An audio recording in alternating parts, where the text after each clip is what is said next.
Good morning বন্ধুরা, অনেকদিন পরেই আবার করলাম। এই যে শুভ সকাল সবাইকে জানাই। দিদি রান্না করে আপনাদের সবাইকে স্বাগত।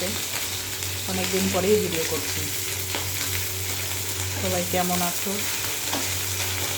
আশা করি ভালোই আছো সবাই। আমারও চলে যাচ্ছে। আজকে রান্না করবো এই যে কেচকি মাছের ঝোল। এই যে কেচকি মাছ ভাজা করছি। এই যে ভাজা অনেকগুলো হয়েও গেছে। কেচকি মাছ ভাজা।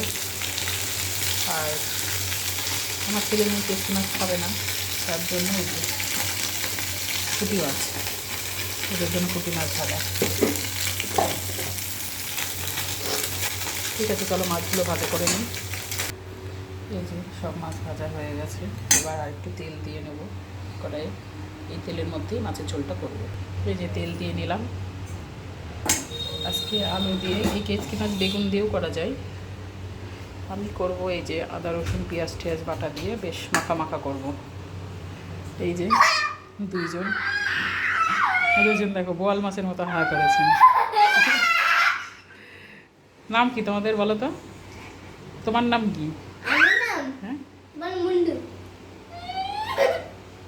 বাজে কথা বলতে নেই, ক্যামেরা হচ্ছে দেখছো না? বলো নাম কি? তোমার নাম কি সোনা? তুমি বলো তো ভালো করে। দিয়ান কি? বাহ, দিয়ান কুটুস দাস। ঠিক আছে, আমি রান্নাটা করে নিই তাড়াতাড়ি। ঠিক আছে, এবারে এই যে আলুটা দিয়ে দেবো।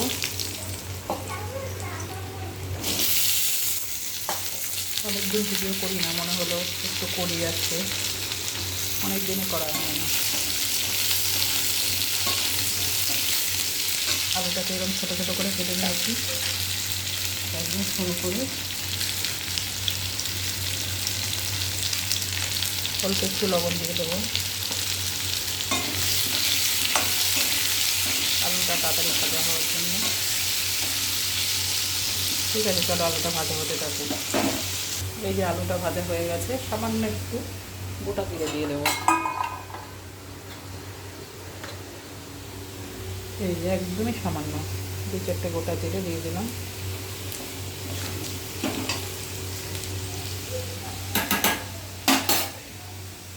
এরপরে এই যে মশলাটা, আদা জিরে শুকনো লঙ্কা রসুন, যেহেতু ছোটো মাছ এই জন্য রসুনটা দিয়েছি। আপনারা চাইলে রসুন না দিয়েও করতে পারেন, আদা জিরে বাটা দিয়ে। কিন্তু রসুন দিয়ে করলে যেহেতু ছোটো মাছ, তো রসুনটা দিয়ে করলে ভালো লাগবে, খেতে টেস্ট লাগবে।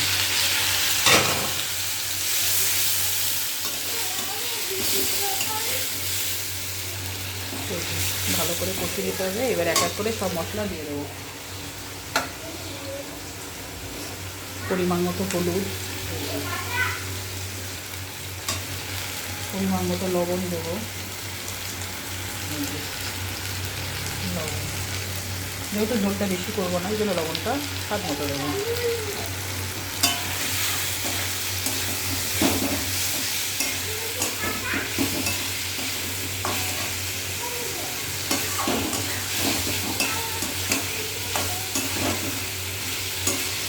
মশলাটাকে কষিয়ে নেব। আজকে রান্না করব কেচকি মাছের ঝোল, গামাখা গামাখা ঝোল। খুব গামাখাও না, একটু ঝোল করবো। আর এই যে এখানে ডাল ভিজিয়ে রেখেছি, ডালের বড়া করে কচুর শাক। কচুর শাকটা এখনও কাটিনি, কাটবো। ছেলেকে মেয়েকে আবার স্কুলের জন্য রেডি করতে হবে, সেই জন্য আগে থেকে স্নান টান করিয়ে দিয়েছি, খাওয়া হয়ে গেছে।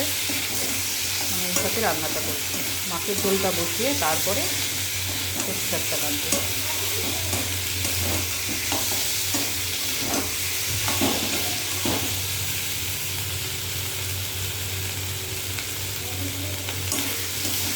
কষা হয়ে গেছে, এবার জল দিয়ে দেবো।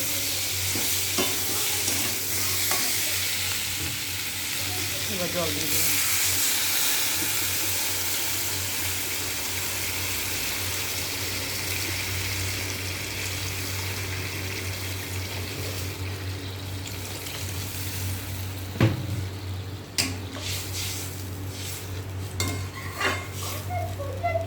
এই যে ও একটা আঁকা এঁকেছে, এই জন্য দেখাবে জন্য আপনাদের সবাইকে। এই যে আঁকতে পারেন না ঠিক, কিন্তু তবুও চেষ্টা করে আঁকার জন্য। এটা ছোট্ট পুতুল এঁকেছে, কেমন হয়েছে আপনারা কমেন্ট করে। ও কেমন হয়েছে কমেন্ট করে জানাবেন, আঁকাটা কেমন হয়েছে। ফুলটা তো খুব সুন্দর হয়েছে, ভালো হয়েছে, আপনারাও জানাবেন কেমন হয়েছে। ঠিক আছে, দুটো কাঁচা লঙ্কা দিয়ে দেবো, কাঁচা লঙ্কার ফ্লেভার মানে কাঁচা লঙ্কার গন্ধটা লাগবে, যেহেতু শুকনো লঙ্কা দিয়েছি কাঁচা লঙ্কা দেওয়ার প্রয়োজন হবে না, তবু কাঁচা লঙ্কার একটা ফ্লেভার গন্ধ ভালো লাগবে। এবার মাছগুলো দিয়ে দেবো।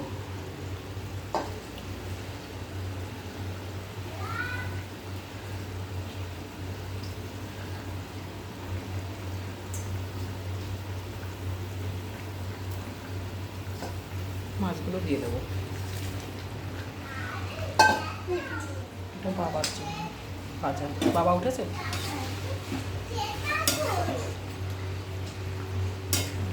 কি দারুণ একটা কালার হয়েছে।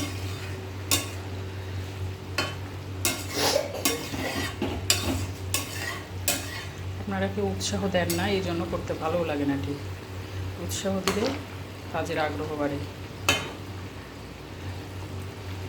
কমেন্ট করে কেউ জানান না কেমন হয়েছে না হয়েছে, ভালো লাগলেও জানাবেন, খারাপ লাগলেও জানাবেন, তবেই তো পারবো যে না এটা ভালো হচ্ছে, এটা আরেকটু ভালো করতে হবে, এটা খারাপ হচ্ছে, এটা ভালো করতে হবে। যে কোনো কাজের উৎসাহ দিলে কাজের আগ্রহ বাড়ে। ঠিক আছে, ঝোলটা ফুটুক, বেশি কথা বলবো না। এই যে ঝোলটা ফুটছে,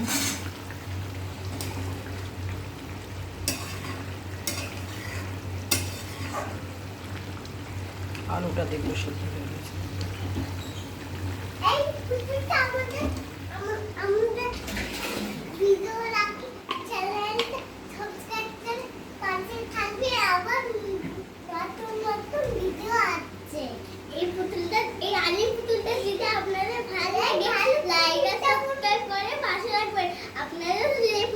পছন্দ হয় আমার বাড়ি, আমাদের বাড়ি চাকদা, চলে এসে নিয়ে যান। টাটা, বলি যাই। আমার পুতুল নিয়ে থাকে, আমাকে পালিয়েছে নিয়ে যান,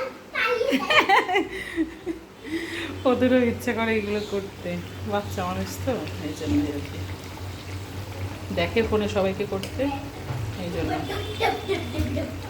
এই যে ঝোল হয়ে গেছে, নামিয়ে দেবো।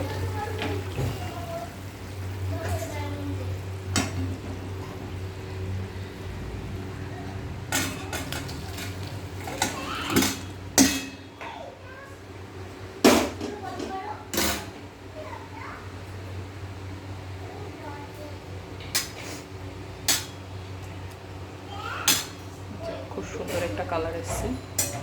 আমার এই রান্নাটা যদি আপনাদের ভালো লাগে, লাইক কমেন্ট শেয়ার করে দেবেন, চ্যানেলটি সাবস্ক্রাইব করবেন। ধন্যবাদ।